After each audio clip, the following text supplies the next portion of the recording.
un poquito recordar este proyecto audiovisual, ¿no? Que el día de hoy va a hacer su bautizo. Le voy a comentar a nuestra amiga Ibis cuál va a ser el nombre y ella nos dirá o nos recomendará qué le parece. En todo caso, hemos denominado este programa Palabras, Sociedad y Poder, ¿no? Queremos un poco involucrar estos tres términos, ¿no? Pero de una manera un poco que la literatura nos lleve hacia la sociedad para lograr el poder del conocimiento, ¿no? El poder de la reflexión, del pensamiento crítico. ¿Cómo estás, Ibis? Buenas tardes. ¿Cómo te encuentras el día de hoy? ¿Qué tal, Martín? Gracias por la invitación. Bienvenidos, bienvenidas a todos. Estamos en Casa de la Literatura Peruana el día de hoy. Qué gusto ser parte de tu iniciativa, de este proyecto literario, cultural, que, como bien lo mencionas, creo que recibe un nombre muy apropiado porque la literatura es un entramado, ¿no? No es una cosa única, un arte único, específico, sino más bien es esta red de conexiones entre la sociedad, entre la cultura, entre las comunidades, ¿no? Y que efectivamente no solamente hablamos de poder cognitivo, sino también poder social, ¿no? Político, que genera la misma literatura. Entonces me parece un nombre apropiado para todo el entramado literario que implica hablar de libros. Gracias, Ibis, por tus palabras. Bueno, vamos a ver cómo nos va de aquí en adelante. Primera vez que salgo de mi zona de confort, que es Ica, ¿no? Este es el primer desplazamiento que hago con este fin, ¿no? Estrictamente literario, ¿no? Para poder conversar. El día de hoy, bueno, nos reúne este libro muy destacable, que tiene yo pienso, un sentir epistolar que, bueno, desde el año pasado que fuiste a Ica para presentar el libro, no tuve la oportunidad de estar, pero luego a través de videos pude ver un poco la conversación y me llamó la atención. Llegó este libro a mis manos ahora que leo tu carta, ¿no? Me dio mucha curiosidad y he empezado a leer este año de una manera muy atenta, y como docente vi algo muy destacable que quise transmitir a los estudiantes. Lo he usado de una manera no estrictamente para una clase, sino al inicio de cada clase como una reflexión por todos estos mensajes epistolares de la selección que ustedes han hecho. Y de verdad, bueno, te felicito a ti, a Diana y a Verónica por esta aventura. Ya nos vas a comentar cómo surgió, quién tuvo la idea, cómo fue todo ese proceso y cómo Casa de la Literatura aceptó esta propuesta, ¿no? Coméntanos, Ibis, primero, a partir de este programa de intensidad y altura, ¿no? Que desarrolla Casa de la Literatura, ¿cómo surgió este libro? Claro, lo de intensidad y altura es porque tenemos una exposición permanente aquí en Casa de la Literatura, que bueno, para comentarlo es en Lima, porque justo nos acabas de decir que vienes de Ica, en efecto, porque la casa, el museo está aquí en Lima, y la exposición permanente de Casa de la Literatura tiene ese nombre, ¿no? Intensidad y altura, de la literatura peruana, que toma el título del poema de César Vallejo, ¿no? Y la exposición es un recorrido por la literatura peruana desde el siglo XVI aproximadamente hasta el siglo XX, ¿no? Y acoge también lo que es las literaturas orales, ¿no? Y en este recorrido, en este gran camino de hablar de la literatura peruana, hay muchas otras cosas de las que se sigue conversando, se sigue hablando, ¿no? Y una de esos temas fue la literatura de viajes, ¿no? La literatura de viajes, viajeros, la exploración sobre el viaje, y así nace una exposición en sí, que es la exposición Hicimos un alto en la cima, ¿no? Que hablaba sobre literatura de viajes, esta exploración que hacen los escritores a raíz de sus continuos partidas que ha tenido que salir por muchos motivos, ¿no? Esta exposición estuvo a cargo también de Diana, Vero y yo.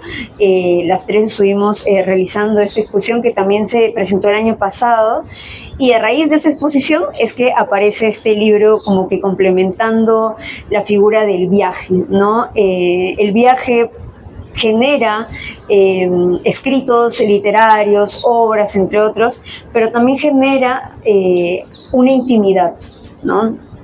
Por un lado, la obra pública que uno hace cuando está viajando, pero por otro lado, lo que no se observa mucho en lo cotidiano, que son las cartas, ¿no? La forma de comunicarse de las personas de los escritores mientras están de viaje, mientras están en otros espacios, alejados de sus familias, alejados también de algunos amigos íntimos, ¿no?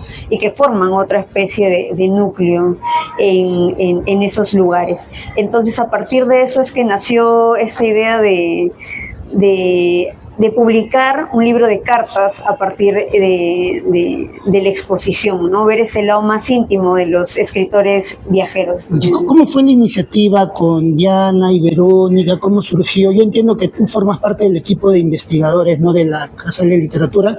Ellas también forman parte. ¿Cómo se integraron al proyecto? Sí, Diana es la coordinadora del equipo de investigación y curaduría, y en el caso de Verónica, ella formó parte hasta el año pasado del equipo de educación, ¿no? Era una especialista en educación, y justo la idea de trabajar viajeros, fue parte del equipo de educación, ¿no? Que veían que era un tema muy importante, muy interesante para los estudiantes, porque CASA acoge mucha cantidad de escolares, ¿no?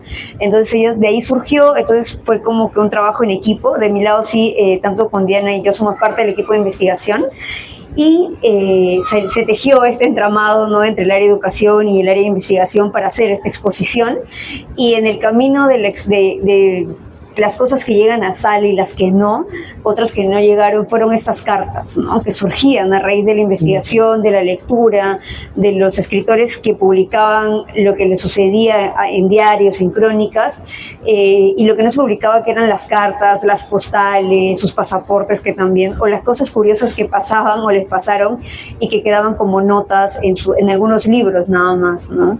Claro, si bien es cierto que los escritores que aquí, bueno, se han logrado recopilar, ¿no?, las cartas, las fotos, las imágenes de estos pasaportes, no es estrictamente literario, pero tiene un trasfondo. Me percato a través de la lectura, ¿no?, que podemos conocer un poco más, ¿no?, incluso más allá de lo literario, estas vivencias, estos penurias y sufrimientos de los escritores, sobre todo porque están en Europa, ¿no?, que uno tiene la idea de que Europa es, pues, el sueño dorado, que estar en Francia puede ser lo máximo, pero en ese contexto creo que no era tanto así, ¿no? ¿Por qué la decisión del género epistolar? ¿Cómo fue ya la decisión final? Es interesante esa conversación, Martín, porque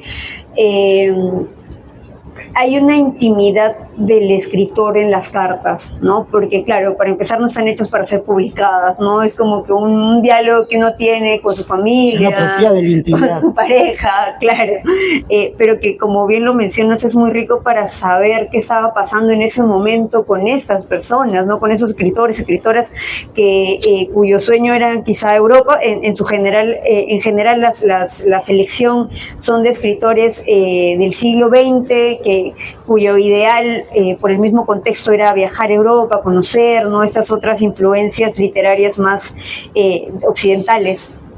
Entonces, para nosotros acercarnos a la carta era poder también conocer ese ámbito ya no solamente literario, sino también más contextual que rodean a los escritores, y que viene muy enlazado con su deseo de escribir, de publicar, de hacer literatura, pero que es atravesado por lo social, ¿no? Por el hecho de que efectivamente van y ya tienen que pasar penurias económicas, personales. Entonces hay mucho de ese contexto, sobre todo lo económico. Creo que se ve mucho en las cartas de decir, por favor, envíame dinero, o estoy carente de tal, para no poder quedarme a dormir en este lugar, ¿no? Y la elección final de hacer el género epistolar era volver hasta cierto punto a esta comunicación de antaño, para hacerle contrarrestarlo con el fenómeno actual de la inmediatez, ¿no? Porque la carta, a diferencia de los WhatsApps, del correo, no era algo inmediato, ¿no? Esperabas meses a una respuesta, o incluso meses para en el desconcierto de saber si realmente había o no recibido la carta la persona a la que se le enviabas, ¿no? Entonces, ese proceso son procesos que creo o son oportunos volverlos a dialogar más con escolares todavía, que ya viven en un mundo mucho más rápido, pero que habían otras formas tanto de comunicación como de escritura, ¿no? Claro, sí, justo como antesala ahora, yo considero que ustedes han formado un tridente casi ideal, casi perfecto, ¿no? Desde la mirada de investigadores y de la docencia, ¿no? De tu compañera en este caso, ¿no? Porque en la práctica que yo he realizado con los estudiantes, ¿no? Luego de haber leído el libro, yo preguntaba, ¿no? ¿Quiénes tienen un hermano muy querido, ¿no? Y todos levantaban la mano, yo, no, pero yo un hermano, pero que si él le pasara algo, tú te sintieras mal, o que es como que una especie de gemelo, de mellizo, ¿no? Que uno presiente, ¿no? Y ya levantaban menos, ¿no? Entonces, a ese estudiante le daba el libro para que pueda leer al inicio de clase la carta, y la sensibilidad, pues la intención, como que, ¿no? Los estudiantes escuchaban muy atentos y dije, no, este es un libro muy potente para poder trabajar, porque luego ¿quiénes han pasado penuria económica? No, no nosotros, pero realmente, o sea, quien no ha tenido que comer, le digo, ¿no? En un tiempo de crisis. Y por ahí ya levantaban 2 o 3, y yo conociendo, ¿no? El contexto de cada estudiante le daba este libro, ellos leían la carta y se quedaban como que, ¿no? Un poco reflexivos, y de verdad que ayudaba a generar un poco de calma, de reflexión antes de iniciar la clase en sí, ¿no? Y de eso destaco bastante justo la selección de la carta, ¿no? De los escritores. Y bueno, vamos a empezar por coincidencia también, que ayer ha sido el Día de la Madre, ¿no? Miren cómo esto de la literatura, no sé si llamarlo destino, ustedes han iniciado con nuestro bate iqueño, ¿no? Que es Abraham Valdelomar, ¿no? Nosotros lo conocemos el Dandy, el Conde de Lemos, ¿no? Y justo han iniciado con la carta, ¿no? Primero, bueno, la del Día de la Madre, ¿no? Mi idolatrada mamacita, ¿no? Y bueno, de verdad que aquí yo rescato bastante, ¿no? Esto de la extrañeza de Valdelomar, que vemos a través de los cuentos criollos, ¿no? Del Caballero Carmelo, pero aquí también nos percatamos un poco la nostalgia sobre la madre, ¿no? El recuerdo que ella tiene, la penuria económica, ¿no? Y sobre todo, llegó a dar que todos sepan que este es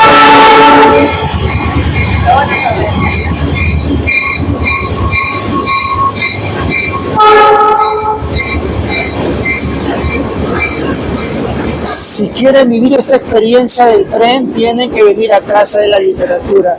Bueno, en Ica hemos disfrutado de los terremotos, de los temblores, y esto es parecido a un sismo de, ¿cuánto? 3 puntos más o menos, ¿no? Se siente la vibración. Bueno, es que solamente como acá, viste, que Casa de la Literatura está en la antigua estación de Desamparados, entonces esto pasa. Vamos a esperar que se despida el tren. Sí, el tren que está pasando es el tren de carga. El tren de pasajeros ahora se ha vuelto a activar como un tren turístico y pasa, sobre todo ahora en feriados, porque tiene su programación turístico. Este es el tren que pasa, ¿es creo el tren Macho? Hace conexión al tren Macho. Ya. Pero creo que el tren Macho todavía no está... ¿Cómo es? Sale cuando quiere y llega como puede. Cuando puede, exacto. Bueno, esto también creo que cuando quiere pasa, ¿no? Sí, este también, ahora bueno, sí. Justo hoy nos comentaba, ¿no? Que en cualquier momento pasa y pasó el tren. En todo caso es parte de la anécdota. Bien, Ives, un poco te comentaba sobre la primera carta de Abraham Valdelomar a su madre, ¿no? Es el lenguaje de mi idolatrada mamacita, la penuria económica, pero siempre destaco que no cabe duda que Valdelomar era un dandy, no siempre preocupado por la ropa, por el traje mandaba a hacer en Europa. ¿Cómo seleccionaron esta carta? Coméntanos. Encontramos varias cartas de Valdelomar, así como postales, en el repositorio de la Biblioteca Nacional del Perú. Y tanto como esta selección como la de los otros escritores, buscábamos que la carta muestre esta cercanía que sentían los escritores al escribirle a alguien tan importante, ¿no? Dentro de su valía, dentro de su círculo, porque escribir una carta, enviar una carta, no era un proceso tan sencillo, incluso eso, ¿no? Incluso eso de tener que escoger cuánto pesaba el papel para poder enviarlo y que no costara tanto. Entonces, consideramos que justo la carta de Valdelomar que le escribe a su mamá mostraba muchos ámbitos, ¿no? de él, no solamente la del económico, sino también esta necesidad, esta cercanía que tenía con su madre, y también que lo representaba él tal cual, ¿no? Y que hacía un paralelo también esta carta con lo que él narraba, ¿no? Porque tú mencionas mucho, o mencionaste esto de los cuentos, La ¿no? De la nostalgia, su nostalgia que niñez. hay, tal cual.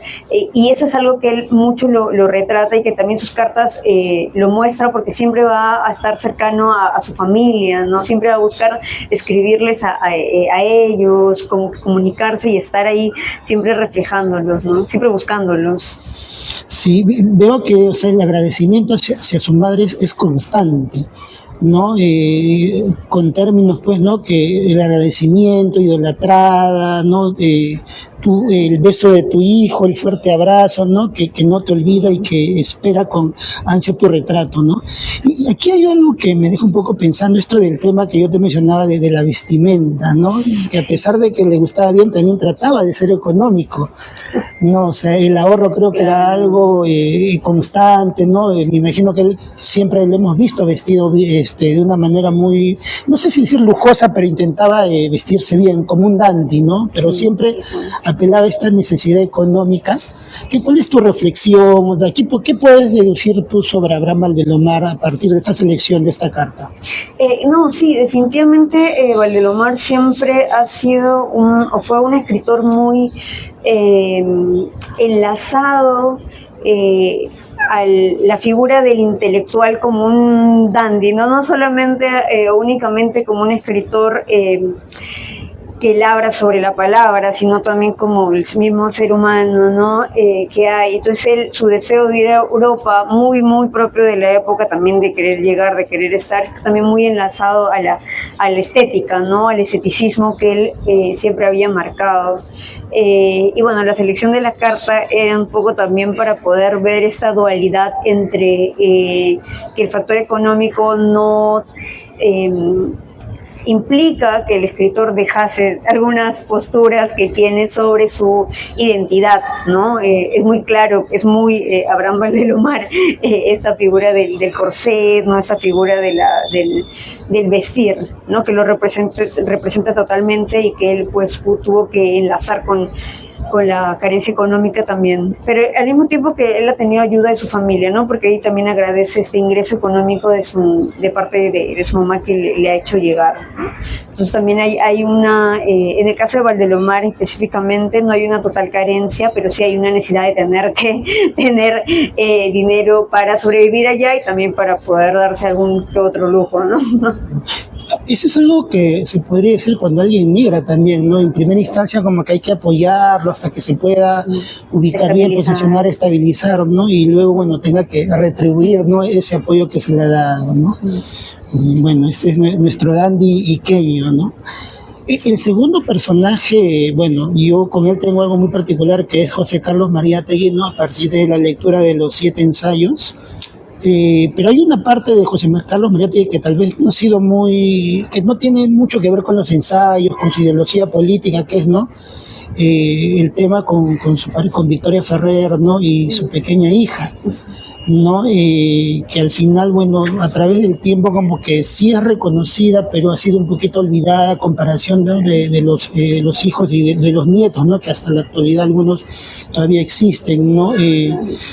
Yo rescato sobre esta carta un poco nuevamente el tema económico, pero un poco este deslumbramiento que hay por Europa, ¿no? José Carlos Meretillo sobre todo destaca esto de los viajes, ¿no? De que tiene que trabajar allá, pero aún así también pasa con este tema de las penurias económicas, pero no deslinda su responsabilidad de padre, ¿no? Le escribe, ¿no? El giro que va a realizar, ¿no? Y busca la manera de que ese dinero pueda llegar, ¿no? No solo cumple, sino se compromete de que esto llegue para poder, me imagino, un poco soliviantar, ¿no? Estas angustias económicas, ¿no? De su pareja. ¿Cómo fue la selección de esta carta?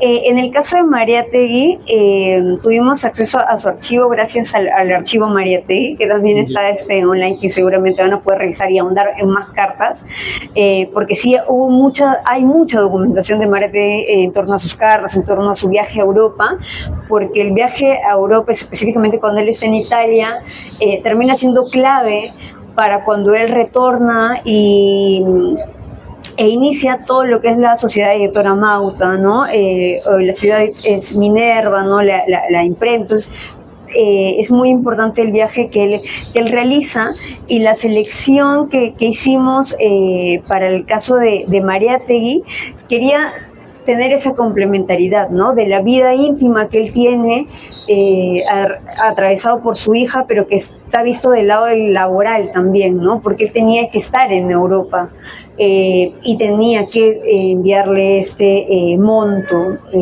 monetario, pero a la par de que está enviando cierto dinero, está recibiendo información para poder construir lo que va a ser más adelante pues todo el proyecto Minerva, ¿no? Se puede decir que José Carlos Mariátegui es el que tiene mayor correspondencia. Yo tengo en mi poder 2 tomos de la correspondencia de José Carlos Mariátegui, y en cada uno habrá aproximadamente 120 cartas, y de toda índole, ¿no? Sobre todo política, social, de las colaboraciones que tenía a través de las revistas.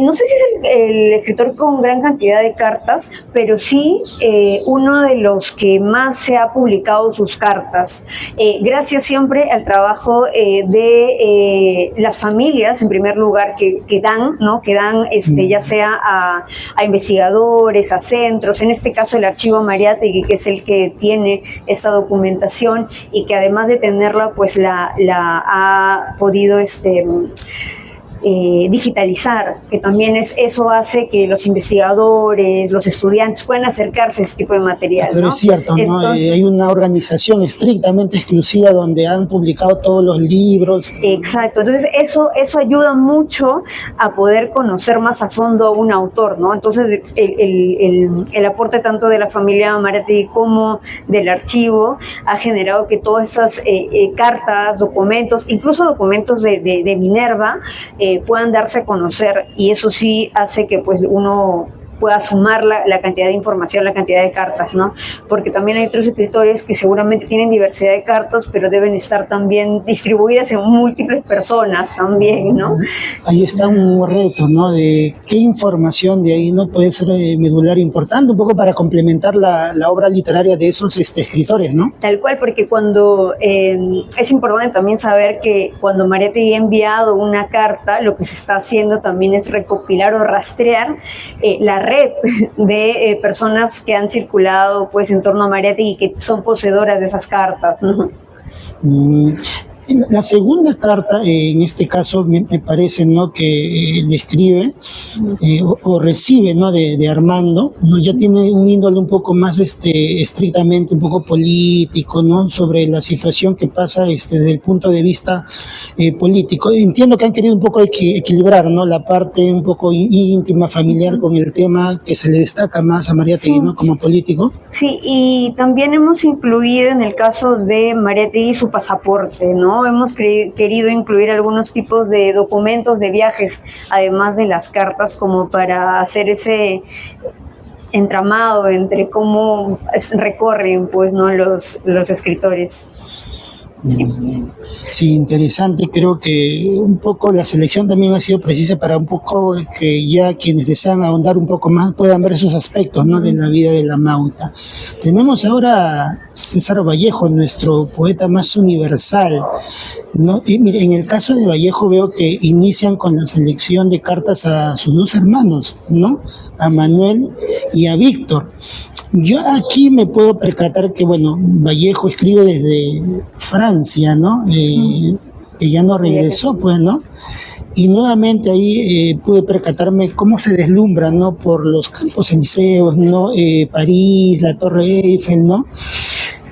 Pregunto yo, ¿no?, ¿qué será esa sensación, no? Porque en esa época entiendo que era como que todo escritor tenía que llegar a Francia, que era parte, ¿no?, de ser escritor, que ahí surgía la inspiración, la ciudad del amor, en este caso. ¿Cómo fue la selección de ambas cartas? En el caso de Vallejo, además, pasa también porque los medios de comunicación empiezan también a cambiar, y es interesante en el proceso de Vallejo porque además de las cartas, porque él siempre ha sido una persona muy, muy íntima, muy familiar, ¿no? Entonces, revisamos la correspondencia y vimos que además de cartas, con él ya empieza esta también, no es que con él empieza, pero ya se empiezan a dar lo que son los telegramas, ¿no? Entonces ya los medios de comunicación empiezan también un poco a transformarse ya. La tecnología. Ajá, sí, la tecnología es muy atravesada en Vallejo, por eso Vallejo también tiene muchas crónicas sobre ciencia, sobre tecnología, en las que él empieza a abordar distintos factores como el cine, ¿no? Como todos estos medios de comunicación, y por eso quisimos no solamente añadir cartas a su familia, sino también algunos telegramas que él empieza o bueno, que él escribe, ¿no? Que él envía, como pidiendo ayuda económica, ¿no? Entonces sí era necesario un poco hacer ambas selección para un poco ver también cómo eran estos tipos de comunicaciones, ¿no? Porque justo el telegrama es de pedido económico, porque claro, un telegrama era ya mucho más rápido que una carta e implicaba también una medida más de inmediatez, ¿no? De urgencia, frente a las cartas que sí son más de narrar lo que le está pasando en París, ¿no? Que es en París y en España que luego se va, y que definitivamente para él, a diferencia de otros escritores en París, pues él tuvo que sobrevivir, porque la carencia económica en su caso, en el caso de Vallejo, sí fue muy muy ahondado, ¿no? Sí, él siempre ahondaba en la figura de que necesitaba dinero, buscaba financiamiento, becas, trabajos, ¿no? En periódicos, un lado y otro para poder sobrevivir, pero siempre también con esa nostalgia familiar. Es cierto, él no regresa, ¿no? Él no regresa a Perú, él siempre estuvo ya muy enlazado con París específicamente, ¿no? Muy enlazado a los contextos sociales también que le van ahondando, que le chocan, ¿no? Que van circulando en ese momento. Me percato que Vallejo, a diferencia de estas cartas que han seleccionado, es el que tiene las cartas mucho más poéticas, más líricas, ¿no? Cuando menciona París, oh, qué grandeza, qué maravilla, ¿no? O sea, pero a pesar de esa adversidad, ¿no? Que él prácticamente está sobreviviendo, o sea, la ciudad de luz creo que lo deslumbra prácticamente, ¿no? Sí, es interesante porque también un hilo del libro en general es este deslumbramiento o cómo se encuentran los escritores hacia lo que observan cuando están de viaje, ¿no? En el caso de Vallejo, y que también va a ser con un poco similar a la experiencia de Arguedas cuando llegan a Europa, y claro, ¿no? Esta inmensidad de esta otra ciudad, de esta ciudad distinta, las luces, la tecnología, una ciudad, la modernidad. Entonces, ¿qué sucede con eso también, no? Porque no hay también carencias, hay faltas que se comunican, pero también hay esa emoción de estar haciendo un viaje, estar en otro espacio, de poder haber llegado a un punto que necesitaban para seguir escribiendo, ¿no? Y que ha sido motivo para muchas de sus escrituras también.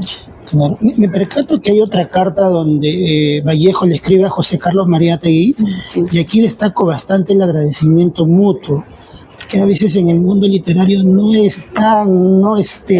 Cómo se corresponden ambos, ¿no? Le agradece el uno al otro y le garantiza que le va a devolver una nota para publicar, ¿no? En la revista. Ha tenido un fin la selección de esa carta, porque para mí es algo ejemplar, ¿no? Es como que entre el mundo literario no debe haber esa reciprocidad, ¿no? Ese agradecimiento que a veces se pierde, ¿no?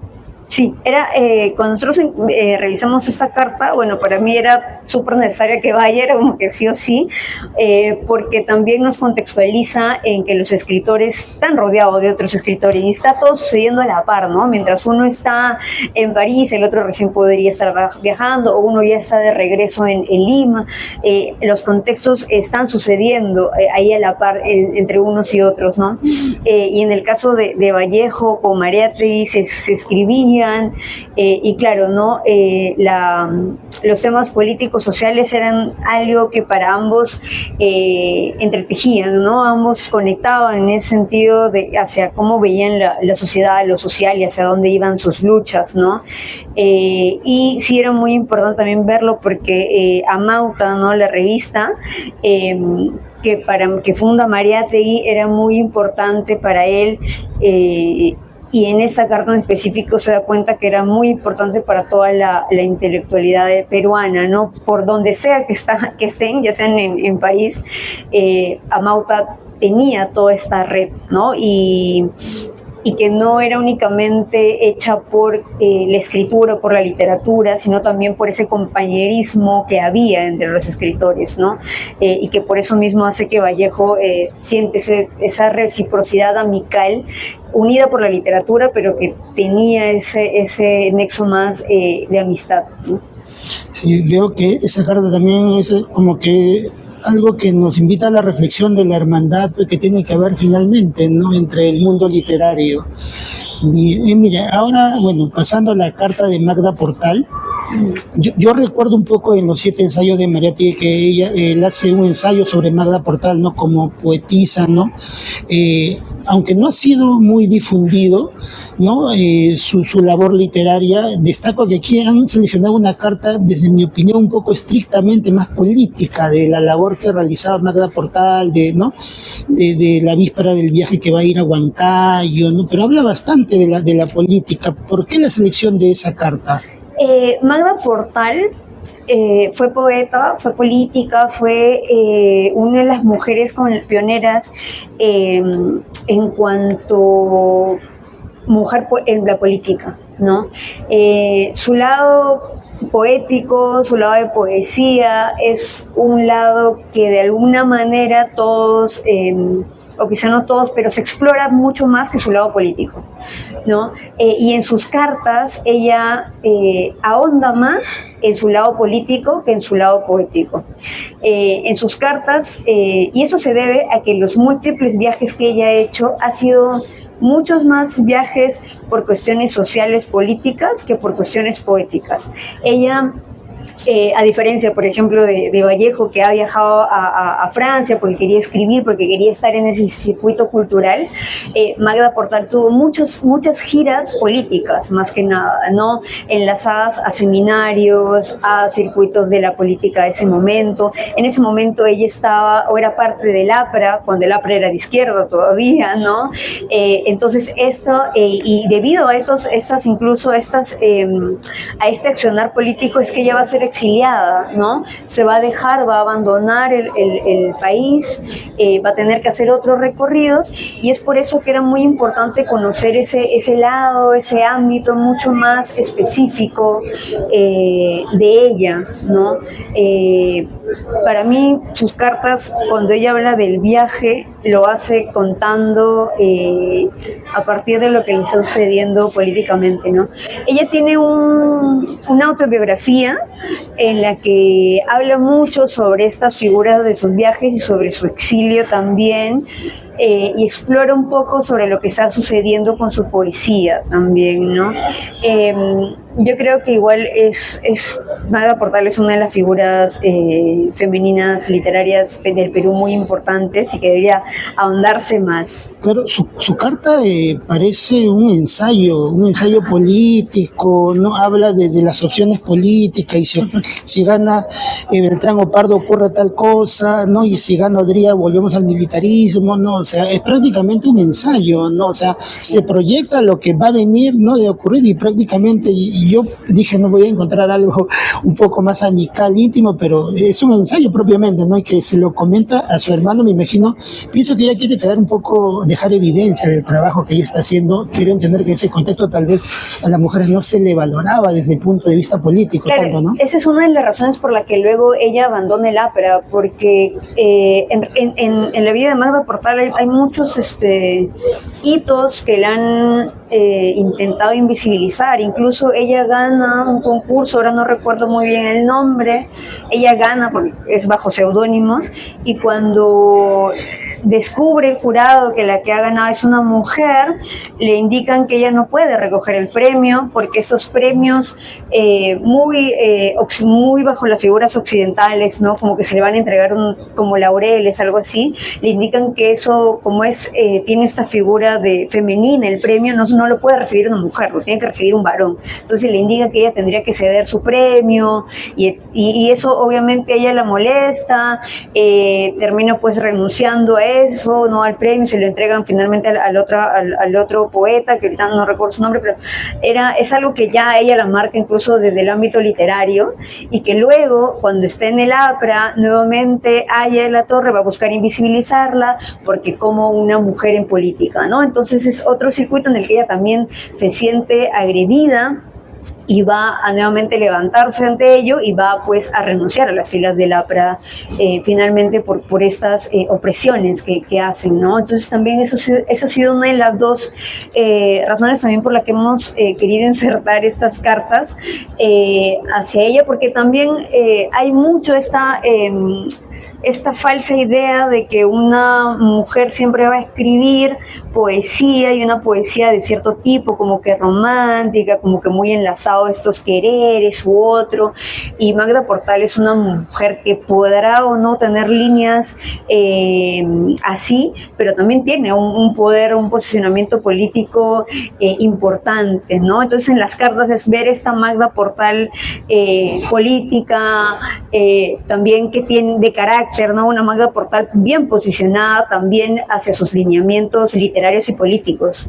Yo creo que ella debería, o es un referente, ¿no? Que, bueno, creo que mujeres y hombres deberían un poquito, las mujeres para que tengan una especie de persona que a partir de la cual puede un poco emular esa figura, y los varones para también reconocer, ¿no? Que no desde ahora las mujeres participan en política, sino desde ya décadas, ¿no? Anteriores, como que ha habido ese rol de la mujer que, bueno, hay que ser justo y cierto, ¿no? Que ha sido un poco invisibilizada, ¿no? Pero bueno, inclusive, bueno, eso sí, tengo que ver que Meredith no veo tampoco que ha ahondado demasiado, pero sí rescata cuestiones importantes que otros escritores tal vez no lo han hecho, ¿no? Pero creo que ahí hay un reto, ¿no? Por indagar más sobre Magda Portal. Sí.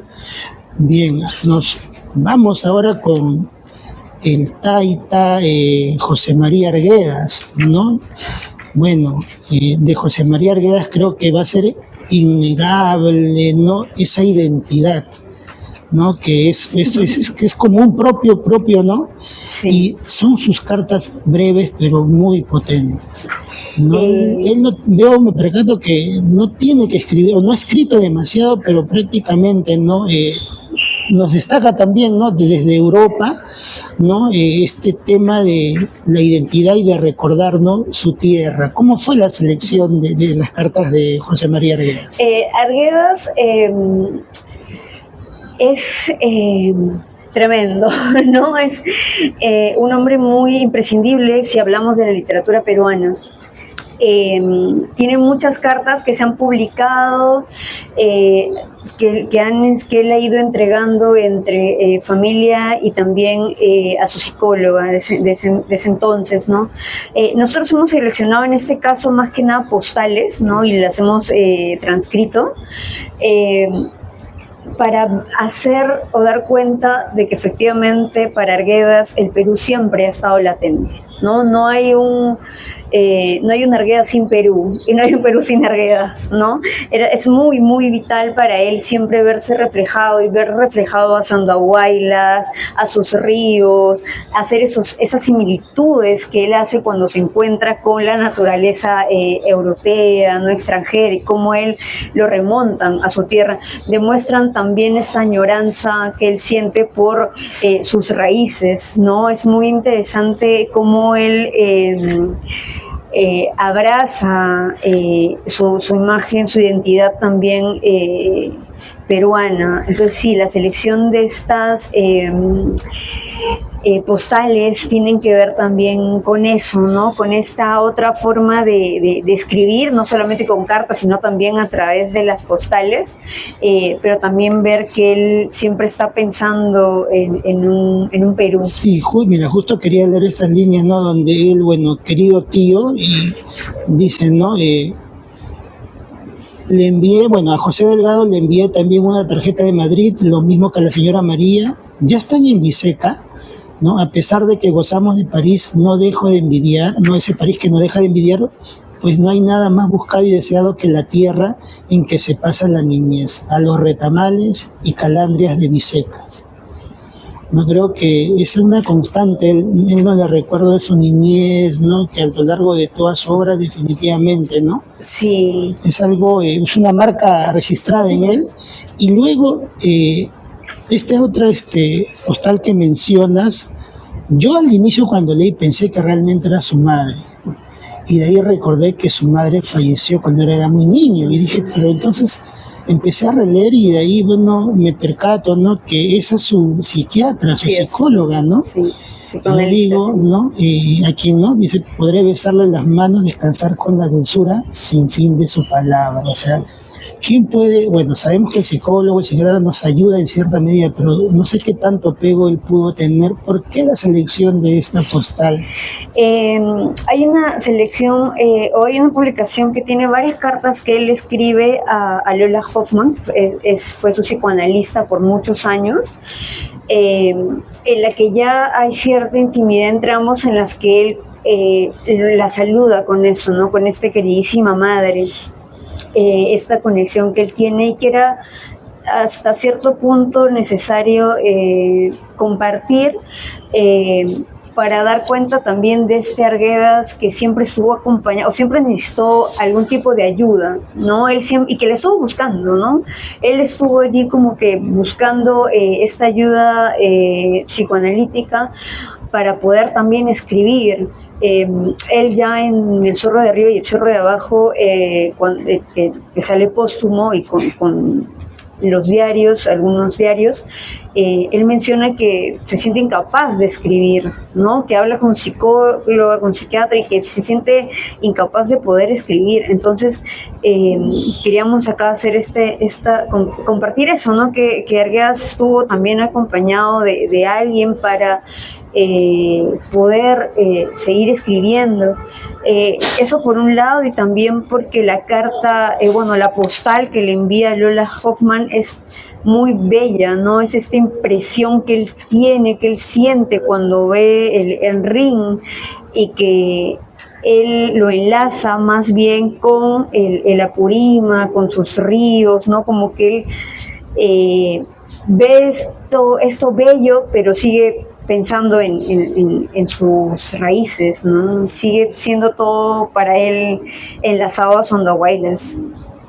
Sí, pues definitivamente, ¿no? Y de aquí podemos también deducir de que a veces el sueño de Europa no siempre es el que uno aspira. Dice que uno siempre vuelve al lugar, ¿no? De donde no puede dejar de ser del lugar donde ha nacido, ¿no? Sobre todo cuando ha tenido una infancia así, muy, muy marcada como lo tiene José María Arguedas, ¿no? Sí. Ahora vamos a pasar a Javier Heró, ¿no? El poeta libertario, ¿no? El poeta rebelde, revolucionario. De él me recuerdo el poema El Río, si es que no me equivoco. Claro, su poema El Río, sí. Y aquí también por coincidencia también él escribe a su madre, ¿no? ¿Cómo fue la selección en este caso de la carta de Javier Heró? Sí, Heró tiene varias cartas en las que él está de viaje, pero sobre todo este viaje, como bien lo has llamado, de revolución, ¿no? Cuando ya está internado, ya. Exacto, cuando él va a viajar, pues además se va a Rusia primero para ver esos congresos que hay sobre la revolución, luego va a insertarse pues también en otros países, madre de Dios, y esta cercanía que tiene o que va a tener él siempre constante con con los nuevos lugares y a la par con su familia,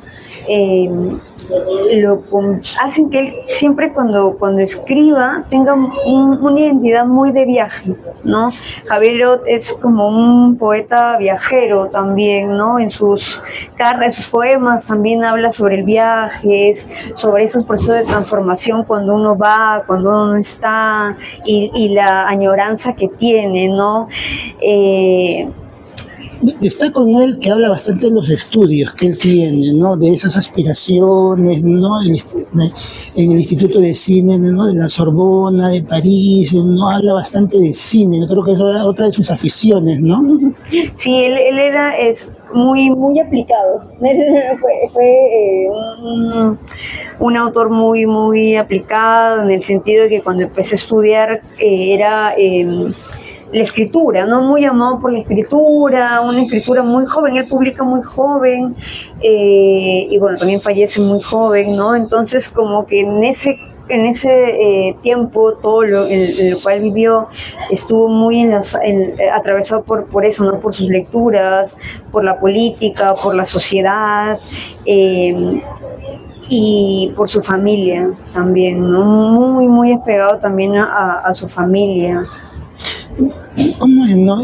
Mientras Arguedas pasaba las penurias económicas como Valdelomar y otro, pero en el caso de Javier Heró sabemos que él sí era de una condición económica, ¿no? Mucho mejor, pero veo en el caso que, bueno, Arguedas extraña Puquio y él extraña Miraflores, ¿no? Hace la comparación, ¿no? Con Francia, con París, ¿no? Él es más de urbe, creo, ¿no? Sí, claro, bueno, Javier crece en Lima, en ya más un barrio mucho más urbano, a diferencia de Arguedas, ¿no? Que nace en los Andes. Y por eso también sus referentes son otros, y es curioso porque él no deja, a pesar de ello, no deja de pensar igual en lo social, ¿no? Lo cual lo lleva efectivamente a Moscú, a Europa, ¿no? A estos congresos mucho más políticos, mucho más de izquierdas, mucho más para pensar en la sociedad, y es lo que lo lleva también a él luego a tomar, pues, decisiones que lo involucran más a la revolución, que lo llevan a querer tomar más, porque es interesante porque recuerdo esta anécdota en la que él le dicen, ¿no? Un poeta no puede ser revolucionario, ¿no? Porque los revolucionarios están en las canchas, y creo que eso fue más bien un impulso para él, que el escribir sea algo más a la acción, y que lo lleva a terminar pues en Madre de Dios. Y también creo que él da fe de que la ideología no surge de un condicionante económico. Totalmente. ¿No? Uh-huh. O sea, él ha dado, bueno, es una evidencia de que él era una posición acomodada, ¿no? Todos creo que lo sabemos, ¿no? Y su ideología, bueno, era diferente, se preocupaba, como mencionas, por lo social, ¿no? Bueno, y al final murió pues por los ideales que él consideraba, ¿no? Muy joven también, ¿no? Sí, es muy joven. Bien, pasamos ahora de la revolución de Javier Heró, pasamos ahora a Blanca Varela, que ha sido, en el caso, esta carta de su hijo, muy curiosa, a colores, ¿no? Que el día de ayer, justo el día de la madre, estuve releyendo el libro, ¿no? Me dio mucha curiosidad, ¿no? ¿Cómo han encontrado esta carta ya sabemos que Blanca Varela tuvo una situación un poquito, ¿no? De crisis, ¿no? Por el tema de la pérdida de su hijo, ¿no? Creo que a partir de eso su poesía cambió, ¿no? Fue diferente. ¿Cómo fue la selección aquí de la carta del hijo, ¿no? De Blanca Varela? Sí, bueno, ahora que mencionas de la madre, creo que un poema muy materno, muy de este día, y que tiene que ver también con esto de la pérdida es Casa de Cuervos, ¿no? Es un poema de Blanca Varela que representa este nexo familiar muy poderoso que es la madre y el hijo, ¿no? Las cartas, y que es para nosotros un privilegio totalmente de Casa de la Literatura, es que nosotros ahora, actualmente, ya desde el 2016, si no me equivoco, tenemos el archivo de Blanca Varela aquí en casa. Lo tenemos aquí en Casa de la Literatura. Es un archivo que congrega lo que son algunos libros de ella. Algunos de sus libros están dedicados, como el de Vargas Llosa, ¿no? Dedicado a Blanca, Blanca y a Cislo, en ese entonces su esposo, libros, documentos de ella cuando ella fue directora del Fondo de Cultura Económica y cartas, ¿no? Muchas cartas variadas de ellas, que incluyen cartas de trabajo, cartas laborales, como cartas familiares, que son las que en este caso se seleccionaron, y que en el caso de Blanca Varela estamos seleccionando dobles, cambia la dinámica a diferencia de los otros escritores, en las que todas son cartas de ellos mismos hacia los otros, ¿no? En el caso de Blanca son cartas que ella recibe, ¿no? De su hijo, de sus hijos a ella. Y en este caso lo hemos querido, o se quiso cambiar en ese sentido, porque la distancia de un viaje, además de involucrar a quien lo realiza, involucra también a la familia, ¿no? Involucra el querer a veces incluso regresar para poder volver a la familia, volver a las personas más cercanas, y aprovechar como que todo este tiempo, lo más que se pueda, y en este caso en las cartas de sus hijos, ¿no? Y así estaban, ese escaneo que ustedes pueden ver es un escaneo de la carta que estaba así, tal cual, que le escribe Lorenzo, quien falleció en el accidente de avión, ¿no? En la que le dice, pues, ¿no?, que le extraña, ¿no? Que la quiere, que le extraña, cómo está la familia, cómo le escribe, ¿no? Cómo escribe un niño también estas cartas, ¿no? Llenas de poder sentimental dentro de todo, ¿no? ¿Han logrado precisar la edad en la cual escribió su hijo esta carta? Sí, porque no lo recuerdo muy bien, pero porque sí, la carta del 74, Lorenzo ya habrá sido todavía niño. No, porque lo que me daba curiosidad era la buena letra, ¿no? Y los mensajes que le da, la ironía, las bromas que le hace, ¿no? Y los dibujitos, ¿no?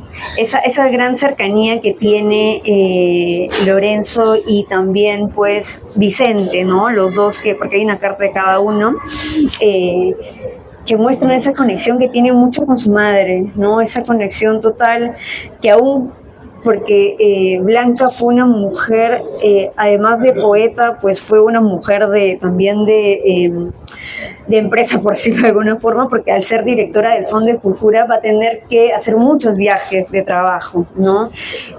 Además de los viajes literarios que tuvo, porque la invitaban mucho a congresos, a ponencias, a espacios muy importantes para ella, para presentar sus obras, para representar incluso al Perú, ¿no? Ha viajado mucho constantemente, y que es algo que luego sus hijos van a seguir, ¿no?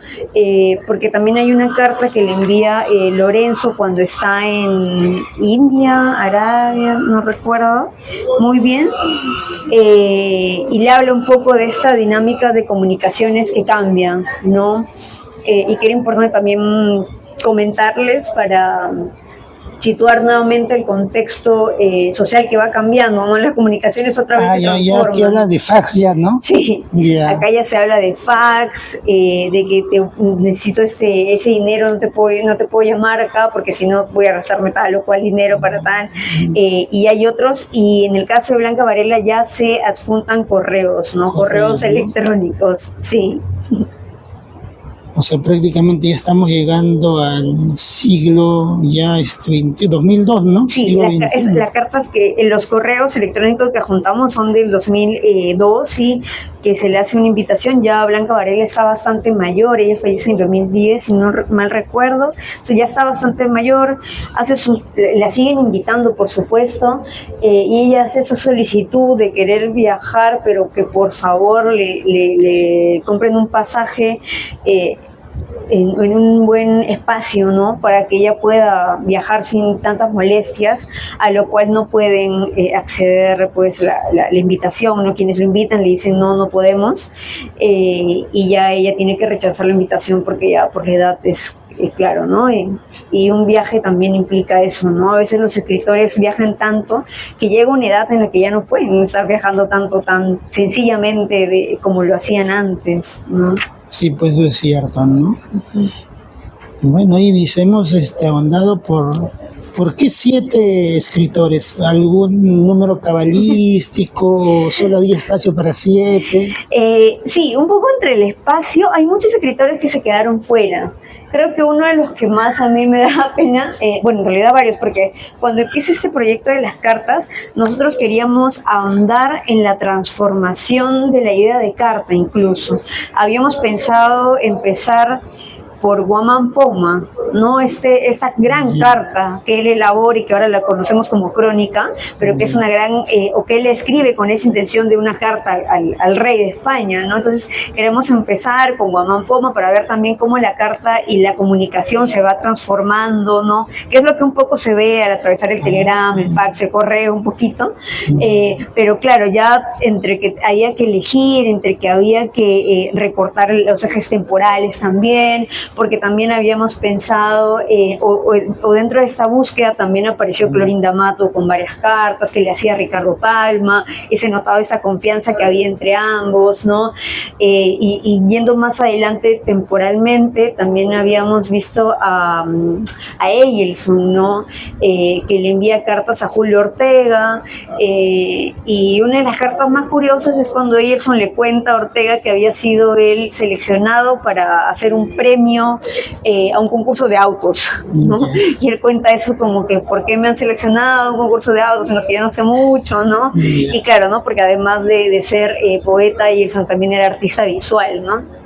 Era un artista, entonces había ahí que componer cosas. Y así como ya se han quedado otras cartas fuera, ¿no? Rivero también, hay muchos autores que se quedaron fuera, teníamos que seleccionar por un tema también de eje cronológico, ¿no? Decidimos optar más bien por ya quedarnos en el siglo XX, ¿no? Enmarcar un poco, como que resaltar también autores que empalman también un poco con la currícula escolar, ¿no? Como que los escolares por allí los conocen, pero no los conocen en su intimidad, ¿no? Como que sé que ha publicado tal obra, pero no sé más. Entonces, queríamos que también el libro sea una oportunidad para explorar a ese nivel íntimo algunos autores. Claro, sí, porque a veces también siendo realistas los estudiantes ven un libro, pues imagino con la selección que planteas, capaz de decir el triple o 4 veces ya Sí, hubiese un poquito asustado, ¿no? Y también. yo veo que es práctico para llevar y la lectura como que amena y varios estudiantes me lo han pedido prestado, se los he dado y lo han leído rápido, ¿no? Y eso Claro. les ha invitado un poco a la lectura, ¿no?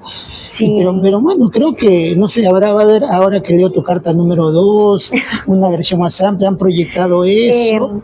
Bueno, para esta edición de Ahora que leo tu carta, no, hay varias cositas que se nos han quedado sí, pero al menos por el momento no hemos proyectado una continuación, pero igual les invitamos a revisar el libro, también está en virtual, y hay algunas cartas que felizmente gracias a la digitalización de varios archivos todavía se pueden encontrar o pueden ahondar en la circulación en la web, ¿no? Sí, justo para quienes deseen leer, no tiene un costo, pero ya se acabaron los libros, ¿no? Pero sí está de manera virtual, lo revisé en la página, ¿no? Lo pueden descargar y está tal cual, lo pueden imprimir a colores, creo que la idea es un poquito, la intención de Casa de Literatura es un poco que se conozca esta parte íntima de los escritores. Creo que igual nos quedan unos cuantos, si vienen a preguntar pronto puede ser. ¿Ya? O si no, aquí nos obsequia uno para sortear a quienes puedan comentar. Sí. Por supuesto, acá tenemos para que Martín se lleve más. Yo quisiera ver que tú, a partir de la selección, ¿cuál es la carta o la postal que más te ha llamado la atención que tú quisieras leer el día de hoy? Que te impactó más y dijiste, esta carta tiene que estar, y luchaste ahí con Diana y con Verónica. Claro, yo creo que una de las que más dije sí o sí tiene que ir como sea fueron las de Blanca, la que escriben sus hijos a Blanca, porque estábamos rompiendo un poco la estructura, ¿no? De empezar con que todos sean escritores hacia la familia, escritores hacia los amigos, y acá sucedía lo inverso, ¿no? Los hijos a Blanca, y era como que otra mirada, pero que nos acercaba a Blanca en sí, ¿no? Que nos acercaba a esta gran escritora, poeta, muy importante también para la literatura peruana. ¿Lo puedes leer? ¿Te animas a leerlo? A ver. Claro, sí, voy a justamente leer la de Lorenzo, que es el hijo que Blanca pierde en el accidente. Y bueno, inicia así, ¿no? Dice, madre mía, querida, adorada y extrañada, te quiero y te adoro como a la del toro. Mentira, G. ¿Cómo estás? Hace recién una semana que te fuiste y me parece que fuera un mes o algo así. Estoy con Rina, como Charlie, con Snoopy ahora. Estamos con Oscar y te esperamos. Rina es su perro. Esta noche tenemos una fiesta, me vacilaré. Minú ha desaparecido. Creo que desde que te fuiste y aún no aparece. Te estamos esperando y esperando que te diviertas allá en las Europas, paseando por las calles como cuando te paseabas por... Aquí nada ha cambiado, todos estamos bien, todos te mandan saludos, como yo se los mando a todos ustedes. Me despido y te quiero porque eres mi mamá. Chao. Postdata. No te olvides de mis encargos, ¿ah? Mentira. Es una carta muy, muy divertida, muy así. Muy ameno, ¿no? Me fascina cómo le escribe a su hijo, hay mucha confianza, ¿no? Y bueno, la carta que sigue, que es de Vicente ya a su hijo, a su mamá, también es interesante porque ahí ella le dicen, ¿no? Como que mamá, no te preocupes por regresar, porque... Sí, pero a ver, sí, lo ¿okay? leemos. Bueno, esa carta es un poquito más larga, ¿no? Dice... mamita linda de mi corazón, preciosa, adorada, razón de mi existencia. Te escribo para que me expliques por qué no precisas ir a Londres. Me parece una tontería y es una oportunidad que no debes desperdiciar. Aquí la mayoría de nosotros estamos bien, salvo algunos resfriados. Mi abuelita, no te asustes, que no es nada importante. Manolo, hijos, nada de importante. Nosotros estamos esperando y estamos ansiosos por volverte a ver. La exposición de Godi, que es Cislo, en la Alianza se inaugura el jueves de esta semana. Godi dice que por favor no te olvides de ir a la galería de Carmen Juan. Te mandamos las páginas de caretas, que como verás están muy buenas. Pregunta por de Carmen Juan. Sobre Villa estuvo en la casa y se quedó un montón de tiempo conversando con Godi, pues trajo un texto sobre él. Ayer fuimos a la fiesta de la que te hablo en la carta anterior y nos aburrimos un montón. Felizmente era cerca y nos vinimos a pie. Ahora nos vamos a ir a ver a Mariana Pineda a la Alianza Francesa. Cuéntame qué impresión te has llevado de París, si ha cambiado mucho o si está igualito. Godi me ha comprado un pantalón y me queda mal. Había que mandarlo a reparar a la tienda. Acá han clausurado el local de Acción Popular y han deportado a un par de personas del partido. En La Palabra Armada de hoy, Orrillo ataca a Barrenechea, autor intelectual de la revista Postdata y Las Peras del Olmo. Bueno, me despido con mucha pena de cortar nuestro diálogo entre jóvenes. Vicente de Cislo y Varela. Realmente, ¿no? Estas cartas como que emulan un poco la nostalgia, ¿no? Creo que da la impresión de que hubiésemos conocido, ¿no? A esa familia, Sí. ¿no?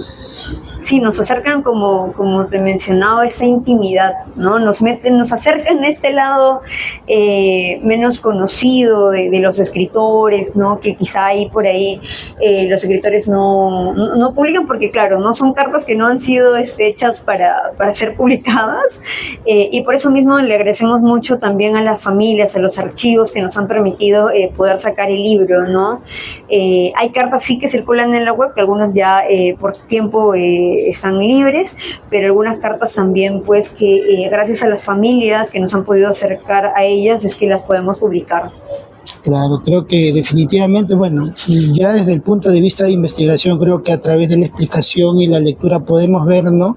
La labor que han realizado aquí las compañeras del área de investigación de Casa de la Literatura y desde el punto de vista educativo también, ¿no? El potencial que tiene un poco, yo estoy proyectando un poco, ¿no? Hacer una comparación con el uso del WhatsApp. ¿no? Podría ser parte de una clase, a los colegas, ¿no? Ahora que también está de manera virtual, ¿no? Hacer una especie de comparación o hacer este ejercicio de escribir una carta. Hubiese sido ideal para el Día de la Madre que los estudiantes escriban una carta, ¿no? Y que vean esa experiencia y que se le entreguen a la mamá. ¡Qué emoción! Sí, ¿No? esa también era la idea, el poder hacer ese ejercicio de escritura pausada, ¿no? Porque la carta implicaba muchas cosas, ¿no? Implicaba desde elegir el papel hasta evitar equivocarte para no usar tantos papeles, incluso tener que reducir lo que uno quería decir, ¿no? Por el tipo de papel, por la longitud, porque si uno escribía en una postal era distinto. Entonces era también hacer que los estudiantes se acercaran a otros medios de comunicación, pero también quisieran ese ejercicio de qué pasa con un tipo de comunicación que ya no es tan cercano a mí, pero que aún puede subsistir, ¿no? Recuerdo que en ICA, cuando presentamos el libro en ICA, uno de los chicos del público nos preguntaba cuál es el futuro de las cartas, o más bien de lo epistolar, ¿no? Y para mí lo epistolar, o el género epistolar, no va a terminar. No va a terminar, quizá la carta se transforma en otro medio de comunicación, pero lo epistolar va a seguir, ¿no? Porque la comunicación entre las personas continúa. Y creo que un gran ejemplo de eso también son un libro que se publica en Argentina, que es sobre dos correos que se envían un par de escritoras que querían escribir un libro sobre su comunicación, ¿no? Y eso genera es un medio comunicante muy interesante, porque claro, ahí tenemos otras herramientas, pero lo epistolar que está inserto en la comunicación es algo que va a continuar, ¿no? O sea, un libro sobre la intención de escribir un libro. Tal cual. ¿No? Sí, y mediado por esta figura de los correos, ¿no? Y que bueno, también en su momento seguramente han sido cartas. Bueno, Ibis, ha sido momentos realmente muy emotivos, ¿no? Sobre todo tú que has sido parte de este equipo que ha producido el libro. Yo de verdad te felicito y las felicito. Transmite mi felicitación a tu compañía. Habrá una oportunidad de poder conversar con las tres, ¿no? Tal vez luego de un análisis con un equipo de estudiantes que finalmente, ¿no? A quienes va dirigido un poco el libro, ¿no? Y ver los resultados. Creo que en este choque con la tecnología, más que obviarla sería utilizar ambas, ¿no? Comparar, ¿no? Cuál es lo positivo de ambos, ¿no? Cada uno en su contexto, y creo que sobre eso felicito la creación, ¿no? Y sobre todo a Casa de la Literatura por apostar por este tipo de proyectos. Algunas palabras finales que quieras decir a quienes nos van a ver, nos están viendo, desde tu perspectiva sobre el libro, alguna recomendación y qué otros proyectos se vienen aquí adelante. Sí, bueno, ahora que leo tu carta, es un libro que recoge pues esta correspondencias y documentos también de escritores. Aquí también hay pasaportes, hay postales, ¿no? De los distintos escritores. Y bueno, los invitamos a visitar Casa de la Literatura. Así como este libro ha sido producto de una exposición, actualmente tenemos exposiciones en curso, que es la exposición Vanguardias del Sur, que actualmente también pronto va a presentar el libro que ha salido a raíz de esa exposición. Y dentro de poquito también, el 28 de mayo, si están por Lima, los invitamos a la inauguración de la exposición Buenos días, Mario, el despertar de una vocación, que es una exposición dedicada a los primeros años de lectura y escritura de Mario Vargas Llosa. Muy interesante. Sí, pues cada vez que visitamos Casa de la Literatura, como que uno un poco reverbera, ¿no? A través de los libros, de los eventos sobre todo, ¿no? Y se va con algo muy, muy nutrido que en mi caso, ¿no? Como docente puedo llevar y transmitir a mis estudiantes. Nuevamente, gracias Ibis, a Casa de la Literatura también por permitirnos estar en este espacio que también es inspirador. Y antes de despedirnos, vas a ser la primera que reciba este obsequio. Palabra, Poder, Sociedad y Poder, que es el nombre de este pequeño proyecto, para que puedas ahí tomar tu café, un termito, ¿no? Que lo puedas llevar de recuerdo. Entonces, muchísimas gracias, Martín. Muchas gracias por todo. Nos despedimos, entonces ya será hasta otra oportunidad. Nos vemos. Muchas gracias. Cuídense, escriban, comenten, que va a haber un sorteo de libros.